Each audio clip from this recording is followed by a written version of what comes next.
নমস্কার, Assam prime network থেকে আমি ইন্দ্রাণী আপনাদের স্বাগত জানাচ্ছি। ধর্মনগরের রাজবাড়ী এলাকায় টিএসআর জওয়ানের আকস্মিক মৃত্যুতে শোকস্তব্ধ এলাকা। একটি এসআর জওয়ানের আকস্মিক মৃত্যুতে শোকের ছায়া নেমে আসে উত্তর ত্রিপুরা ধর্মনগরের রাজবাড়ী এলাকায়। জানা গেছে রাজবাড়ী দুর্গাপুর এলাকার বাসিন্দা দুলাল চন্দ্র দেবনাথ, যিনি টিএসআর এর ৬ষ্ঠ ব্যাটালিয়নের রাইফেলম্যান পদে কর্মরত ছিলেন, শুক্রবার সন্ধ্যায় হৃদরোগে আক্রান্ত হয়ে তিনি পরলোক গমন করেন। মৃত দুলালবাবু খোয়াই জেলার রামচন্দ্র ঘাটস্থিত ব্যাটালিয়নের হেডকোয়ার্টারে থাকতেন। শুক্রবার সন্ধ্যায় নিজের কোয়ার্টারে টিফিন খাওয়ার সময় তিনি হঠাৎ অসুস্থ হয়ে পড়েন। এতে সঙ্গে সঙ্গে সহকর্মীরা তাকে ছেবড়ি হাসপাতালে নিয়ে যান। পরে উন্নত চিকিৎসার জন্য খোয়াই জেলা হাসপাতালে স্থানান্তরিত করা হলে কর্তব্যরত চিকিৎসক তাকে মৃত ঘোষণা করেন। শনিবার সকালে ময়না তদন্তের পর মরদেহটি ব্যাটালিয়ন হেডকোয়ার্টারে আনা হয়। সেখানে সহকর্মীরা মৃতকে শ্রদ্ধা নিবেদন করেন। পরবর্তীতে এদিন বিকেলে দেহটি নিয়ে আসা হয় ধর্মনগরের নিজ বাড়িতে। সেখানে পরিবার, আত্মীয় স্বজন ও এলাকার মানুষের কান্নায় ভেঙে পড়েন। শনিবার সন্ধ্যায় ধর্মনগর মহাশ্মশানে সামরিক মর্যাদায় প্রয়াতের শেষ কৃত্য সম্পন্ন হয়। দুলাল চন্দ্র দেবনাথের অকাল প্রয়াণে রাজবাড়ী এলাকা জুড়ে গভীর শোকের ছায়া নেমে আসে। ভানু চন্দ্রের রিপোর্ট, আসাম প্রাইম নেটওয়ার্ক। কি হয়েছিল কি ঘটনাটা হয়েছিল? ঘটনা হচ্ছে আমাদের জওয়ান দুলাল চন্দ্র দেবনাথ, সে দুলাল চন্দ্র দেবনাথ ৬ষ্ঠ ব্যাটালিয়নে কর্মরত, রামচন্দ্রঘাটে যেটা হেডকোয়ার্টার। সেখানে গতকাল ওয়ার্কিং করে পরে নিজের বাড়িতে গেছে। সেখানে ওনার মিসেসের সাথে বসে নাকি টিফিন করার অবস্থায় কিছু ছিল, অ্যাবনর্মালিটি এসেছিল। তো ওর মিসেস ভেবেছে নাকি যে ও তো প্রায় সময় দম করে হয়তো বা হাসি ঠাট্টা করছে। তারপরে দেখা গেছে অন্যরকম কন্ডিশন। তারপর ওখানে পাশের যে কোয়ার্টার আছে নেইবারের গাড়ি দিয়ে সঙ্গে সঙ্গে ব্যাটালিয়নকে জানানো হয়েছে। তার আগেই ওই তাকে নিয়ে চেবড়ি হসপিটালে নিয়ে যাওয়া হয় এবং সেখানে ডক্টর চেক আপ করার পরে সেখান থেকে তাকে রেফার করা হয় খোয়াই ডিস্ট্রিক্ট হসপিটালে এবং সেখানে নিয়ে যাওয়ার পরে ওকে ডেথ ডিক্লেয়ার করেছে আর কি। এবং আজকে পোস্টমর্টমের পরে ব্যাটালিয়নে নিয়ে ওকে রাষ্ট্রপতি সালামি দেওয়া হয় এবং আজকে তার নিজের বাসভবনে নিয়ে আসা হয় এবং এখানেও রাষ্ট্রীয় শোক। বরখলা এলাকায় ভয়ঙ্কর পথ দুর্ঘটনা সংঘটিত হয়। ঘটনাস্থলে গুরুতর আহত এক। বরখলায় ক্রুইজার ও ম্যাজিক ট্রাকের মুখোমুখি সংঘর্ষে আহত চালক। বরখলা বিধানসভা কেন্দ্রের বড়রামপুর জিপির বিজয়পুর সংলগ্ন এলাকায় ক্রুইজার ও ম্যাজিক ট্রাকের মুখোমুখি সংঘর্ষে গুরুতর আহত ট্রাক চালক। সঙ্গে সঙ্গে বরখলা থানার পুলিশ দলবল নিয়ে ঘটনাস্থলে উপস্থিত হয়ে স্থানীয়দের সহযোগিতায় গাড়ি চালককে তড়িঘড়ি উদ্ধার করে শিলচর মেডিকেল কলেজে প্রেরণ করেন। এদিকে ঘটনাস্থলে ক্রুইজার চালক পালিয়ে যেতে সক্ষম হয় বলে সূত্রে জানা যায়।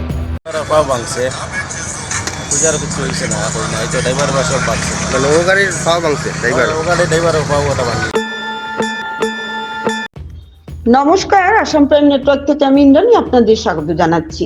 শিলচরে ফের ভুয়া চিকিৎসক আটক। এখনো পর্যন্ত কাছাড়ে ধরা পড়েছে 11 জন।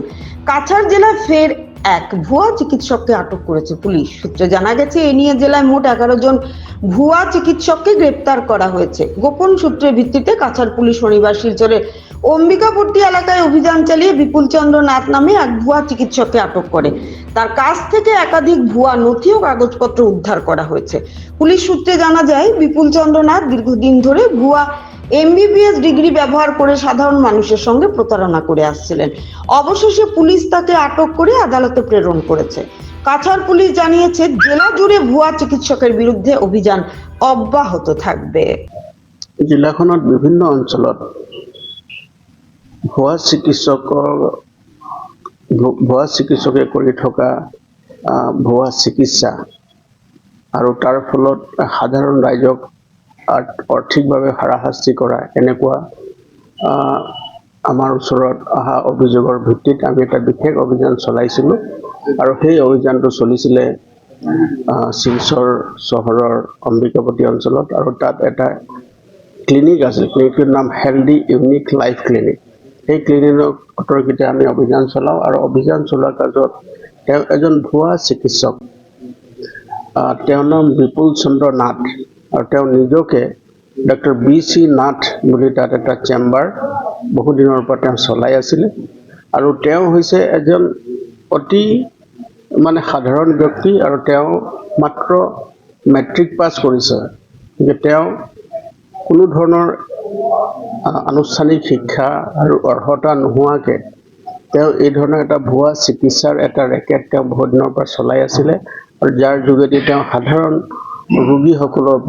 ৰোগীসকলক হাৰাশাস্তি মানে আৰ্থিকভাৱে তেওঁলোকক শোষণ কৰিছিলে। গতিকে খবৰটো পোৱাৰ লগে লগে আমি তেওঁৰ মানুহজনক আনি সোধ-পোছ কৰোঁ, আৰু সোধ-পোছ কৰা কালত বিভিন্ন ধৰণৰ আপত্তিজনক নথিপত্ৰ মানে তেওঁ ভুৱা চিকিৎসাৰ নামত কিছুমান নথিপত্ৰ বনাই লৈছিলে, সেই ষ্টাম্প ইত্যাদি পেড ইত্যাদি আমি সকলোবিলাক জব্দ কৰিছোঁ, আৰু এই সংক্ৰান্তে এটা মোকৰ্দমা ৰুজু কৰিছোঁ শিলচৰ থানাৰ, আৰু মোকৰ্দমাৰ নম্বৰ হ'ল 97/W25। এই মোকৰ্দমাটো ৰুজু কৰি তেওঁৰ বিৰুদ্ধে আমি আইনী ব্যৱস্থা গ্ৰহণ কৰি যাৱতীয় অনুসন্ধান আমি আৰম্ভ কৰিছোঁ। আৰু এতিয়ালৈকে আমাৰ এই যি ভুৱা চিকিৎসকৰ বিৰুদ্ধে যি অভিযান চলি আছে, এখেতকে ধৰি আমাৰ 13জন ভুৱা চিকিৎসকক আমি ইতিমধ্যে এৰেষ্ট কৰি জেল হাজতলৈ প্ৰেৰণ কৰিছোঁ।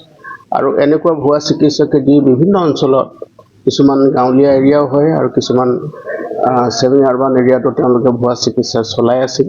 তেওঁলোকৰ বিৰুদ্ধে আমি কঠোৰতম আইনগত ব্যৱস্থা লৈছোঁ, আৰু এনেকুৱা যিকোনো তথ্য যেতিয়া আমি লাভ কৰিম তেওঁলোকৰ বিৰুদ্ধেও সাক্ষী প্ৰমাণ পোৱাৰ পিছত যাৱতীয় আইনগত ব্যৱস্থা তেওঁলোকৰ বিৰুদ্ধে ল'বৰ কাৰণে আমি তৎপৰ হৈ আছোঁ। খোয়াইতে 3 বাংলাদেশি নাগরিক আটক, পুলিশের হাতে টাকা ও সিম সহ একাধিক সামগ্রী উদ্ধার। খোয়াই রাধানগর অস্থায়ী বাস স্ট্যান্ড এলাকায় নাটকীয় পরিস্থিতি তৈরি হয় যখন বাসে ওঠার সময় 3 বাংলাদেশি নাগরিককে আটক করে খোয়াই সুভাষ পার্ক আউটপোস্টের পুলিশ। ইনচার্জ রঞ্জিত সরকারের নেতৃত্বে পরিচালিত অভিযানে ধৃত ব্যক্তিদের কাছ থেকে বাংলাদেশের মুদ্রা 4000 টাকা, চানাচুর ও একাধিক সিম উদ্ধার করা হয়। যদিও ধৃতরা দাবি করেছেন তারা ভারতীয় নাগরিক, কিন্তু প্রাথমিক প্রমাণ সেই দাবিকে প্রশ্নবিদ্ধ করেছে। ঘটনার তদন্ত শুরু হয়েছে বলে জানিয়েছেন আউটপোস্ট ইনচার্জ রঞ্জিত সরকার। গোটা বিষয়ে তিনি গণমাধ্যমকেও বিস্তারিত অবহিত করেন। গোপাল সিং এর রিপোর্ট, আসাম প্রাইম নেটওয়ার্ক। কোন ঠিকানা বাড়ি কই? ভুবনবন, পশ্চিম ভুবনবন, আগরতলা। উনি কে? উনি আমার ওয়াইফ, বাবার বাগানে বাজে। আর আমি তো ভুবনবন। উনি এটা রয়ে গেছিল মেডিকেল কাজ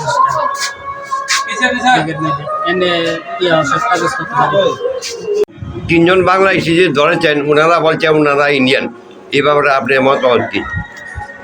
এখন কিছুক্ষণ আগে আমাদের কাছে খবর আসে যে কিছু 3জন লোক যে বিচুমুড়িতে ঘোরাফেরা করছে, তখন আমরা যাই, আমরা তাদেরকে ডিটেন করার পর জানতে পারি তাদের নাম হচ্ছে হৃদয় দাস, নিক্সন দাস, আর হচ্ছে যে মহিলাটা তাদের নাম হচ্ছে নিকিতা দাস।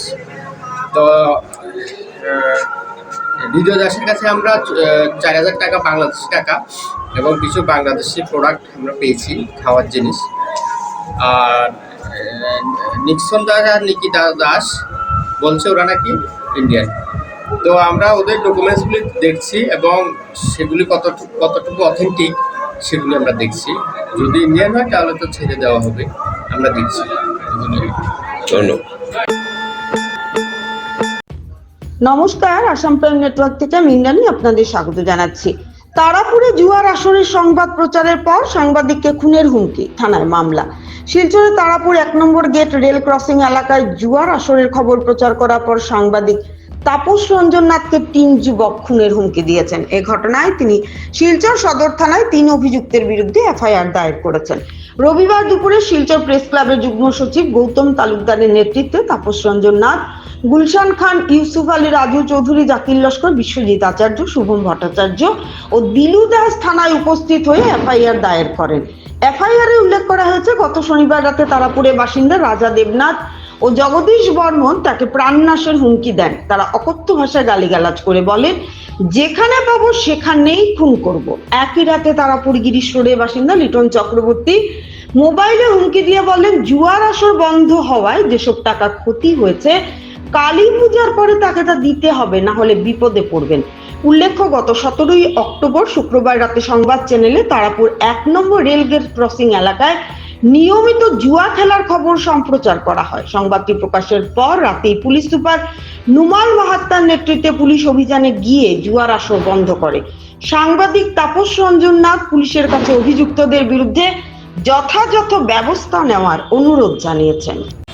আমরা আজকে এখানে প্রিন্ট মিডিয়া এবং ইলেকট্রনিক মিডিয়ার পক্ষ থেকে আজকে সদর থানায় উপস্থিত হয়েছি একটি বিশেষ কারণে। আমাদের colleague senior video journalist Tapas Ranjan Das, ওনাকে গতকালকে একটা নিউজ করেছিলেন। উনি একটি অবৈধভাবে জান্ডিমুন্ডা এবং জোয়ার আসরের বিরুদ্ধে উনি নিউজ করেছিলেন। তারপর ওনাকে হুমকি দেওয়া হয়। ওই এলাকার কয়েকজন 3জন ব্যক্তি ওনাকে পুজোর পরে খুন করা হবে বলে হুমকি দেওয়া হয় এবং পুজোর পরে ওদের মানে যা ক্ষতি হয়েছে সব কিছু দিতে হবে বলে হুমকি দেওয়া হয়। পরবর্তী সময়ে তাপস রঞ্জন দাস এ ব্যাপারে আমাদের সুপারিনটেন্ডেন্ট পুলিশ নুমাল মাহাতা স্যারকে বিষয়টি জানায় এবং আমাদের প্রেস ক্লাবকেও জানানো হয়। প্রেস ক্লাবের পক্ষ থেকে আমরা আজকে এখানে এসেছি। তাপস রঞ্জন নাথ ওই 3 ব্যক্তির বিরুদ্ধে আজকে একটি এফআইআর দায়ের করেছেন এবং পুলিশ প্রশাসন আমাদেরকে পুরো আশ্বাস দিয়েছেন যে নিশ্চয়ই অ্যাকশন নেওয়া হবে। যেহেতু এটি খুব গুরুতর বিষয়, একজন মানুষকে খুন করা হবে বলে হুমকি দেওয়াটা মানে খুবই বড়। এখন তার নিরাপত্তা নিয়ে আমরা চিন্তিত। আমরা পুলিশ প্রশাসনের কাছে আমরা দাবি রেখেছি যে যতটুকু পারা যায় অপরাধীকে মানে গ্রেফতারের জন্য আমরা দাবি জানাচ্ছি। অ্যাকচুয়ালি আমরা যেটা মানে আমার সহকর্মী তাপস নাথের কাছ থেকে এটা জানতে পারলাম যে প্রকাশ্যে রাস্তার পাশে মানে প্রকাশ্যে জোয়ার আসর চলছিল। এই সংবাদ পরিবেশন করা এবং পুলিশ সুপার এই বিষয়টি অবগত হওয়ার পর উনি নিজে গিয়ে ওদেরকে প্রয়োজনীয় ব্যবস্থা নিয়েছেন। তারপর যেভাবে হুমকি দিচ্ছে ওরা, এটা একটা আমরা নিন্দা জানাই। সাংবাদিকরা এটার নিন্দা জানাই এবং আইনি ব্যবস্থা নেওয়া হয়। এই জন্য তাপস রঞ্জন ইতিমধ্যে সদর থানায় একটি মামলা দায়ের করেছেন। আমরা আশা করি পুলিশ প্রশাসন এটার প্রয়োজনীয় যথাযথ ব্যবস্থা গ্রহণ করে। খোয়াই জেলায় 43 কেজি গাঁজা উদ্ধার। মুঙ্গিয়াকামি থানা পুলিশের অভিযানে আটক 2 পাচারকারী। নেশা বিরোধী অভিযানে ফের সাফল্য মুঙ্গিয়াকামি থানার পুলিশের। আজ 41 মাইল নাকা পয়েন্টে নিয়মিত গাড়ি তল্লাশির সময় সন্দেহজনকভাবে একটি ওয়াগনার গাড়ি নম্বর UP 32 BZ1014 আটক করে পুলিশ। গাড়িটি তল্লাশি করে মোট 43 কিলোগ্রাম শুকনো গাঁজা 43টি প্যাকেটে প্যাক করা অবস্থায় উদ্ধার। ঘটনাস্থলে গাড়িতে থাকা 2 ব্যক্তিকে আটক করে পুলিশ। প্রাথমিক জিজ্ঞাসাবাদে জানা যায় তারা গাঁজার চালানটি অন্য জেলায় পাচারের উদ্দেশ্যে নিয়ে যাচ্ছিল। পুলিশ জানিয়েছে উদ্ধার হওয়া গাঁজা এবং আটক 2 ব্যক্তির বিরুদ্ধে NDPS আইনের অধীনে মামলা দায়ের করা হয়েছে। মুঙ্গিয়াকামি থানার ওসি জানান গোপন সূত্রের ভিত্তিতে নজরদারি জোরদার করা হয়েছে এবং ভবিষ্যতেও এ ধরনের অভিযান অব্যাহত থাকবে। অভিযানের সাফল্যে এলাকায় সাড়া পড়েছে। স্থানীয় প্রশাসন ও পুলিশ সূত্রে জানা গেছে সীমান্ত এলাকা দিয়ে মাদক পাচারের যে চক্র সক্রিয় রয়েছে তাদের বিরুদ্ধে কঠোর পদক্ষেপ নিতে বিশেষ নজরদারি চালানো হচ্ছে। গোপাল সিং এর রিপোর্ট, আসাম প্রাইম নেটওয়ার্ক। নমস্কার, আসাম প্রাইম নেটওয়ার্ক থেকে আমি ইন্দ্রাণী আপনাদের স্বাগত জানাচ্ছি। বাঁশকান্দি ব্লক কংগ্রেস সংখ্যালঘু বিভাগের উদ্যোগে জনপ্রিয় শিল্পী জুবিন গর্গকে শ্রদ্ধাঞ্জলি, সঠিক তদন্তের দাবিতে আহ্বান। রবিবার সোনাই সমষ্টির অন্তর্গত বাঁশকান্দি ব্লক কংগ্রেস সংখ্যালঘু বিভাগের উদ্যোগে রবিবার প্রয়াত জনপ্রিয় শিল্পী জুবিন গর্গের মৃত্যুর 1 মাস পূর্তি উপলক্ষে এক শ্রদ্ধাঞ্জলি অনুষ্ঠানের আয়োজন করা হয়। শ্রদ্ধাঞ্জলি উপলক্ষে এদিন একটি বাইক র্যালি বের করা হয়। র্যালি শেষে গোবিন্দপুর আলগাপুরে প্রয়াত শিল্পীর ছবিতে মাল্যদান ও 2 মিনিট নীরবতা পালনের মধ্য দিয়ে তাকে শ্রদ্ধা জানানো হয়। পরে তার আত্মার শান্তি কামনায় বিশেষ দোয়া মাহফিল অনুষ্ঠিত হয়। অনুষ্ঠানে উপস্থিত ছিলেন AICC সংখ্যালঘু বিভাগের সম্পাদক ইকবাল আহমেদ, কাছাড় জেলা সংখ্যালঘু বিভাগের চেয়ারম্যান আনসার হোসেন বড়লস্কর, বাঁশকান্দি ব্লক কংগ্রেসের সভাপতি নূর আহমেদ সহ কংগ্রেসের বিভিন্ন স্তরের নেতৃবৃন্দ ও স্থানীয় জনসাধারণ। বক্তব্য রাখতে গিয়ে ইকবাল আহমেদ বলেন, জুবিন গর্গ কেবল আসামের নয়, সমগ্র উত্তর পূর্ব ভারতের সাংস্কৃতিক অহংকার। তার মৃত্যুকে ঘিরে যে প্রশ্ন উঠেছে তার সঠিক ও নিরপেক্ষ তদন্ত হওয়া প্রয়োজন। আমরা তার আত্মার শান্তি কামনা করি এবং সরকার যেন দ্রুত সুবিচার নিশ্চিত করে সেই দাবি জানাই। কাছাড় জেলা সংখ্যালঘু বিভাগের চেয়ারম্যান আনসার হোসেন বলস্কর বলেন, জুবিন গর্গ আমাদের হৃদয়ের মানুষ ছিলেন। তার অবদান আসামের সংস্কৃত ঐক্যের প্রতীক হিসেবে স্মরণীয় হয়ে থাকবে। অনুষ্ঠানে উপস্থিত কংগ্রেস কর্মী ও সাধারণ মানুষ মোমবাতি প্রজ্বলন করে এবং জুবিন গর্গের জনপ্রিয় গান মায়াবিনী পরিবেশনের মাধ্যমে তার স্মৃতিকে শ্রদ্ধা ভরে স্মরণ করেন।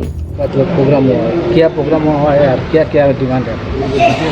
मुझे कांग्रेस माइनॉरिटी डिपार्टमेंट के जो राष्ट्रीय अध्यक्ष हैं इमरान प्रतापगढ़ी जी ने मुझे यहाँ पे उन्होंने मुझे भेजा है। आज हमारे ब्लॉक बासकंदी ब्लॉक अल्पसंख्यक विभाग की तरफ से जुबिन दा के लिए कार्यक्रम रखा गया था। चूँकि आज 1 महीने पूरे हुए हैं और पूरा आसाम जस्टिस मांग रहा है कि न्याय मिलना चाहिए। हमें वो पता होना चाहिए कि कैसे हादसा हुआ जुबिन दा के साथ में। और 2 दिन पहले राहुल जी भी आकर के गए थे।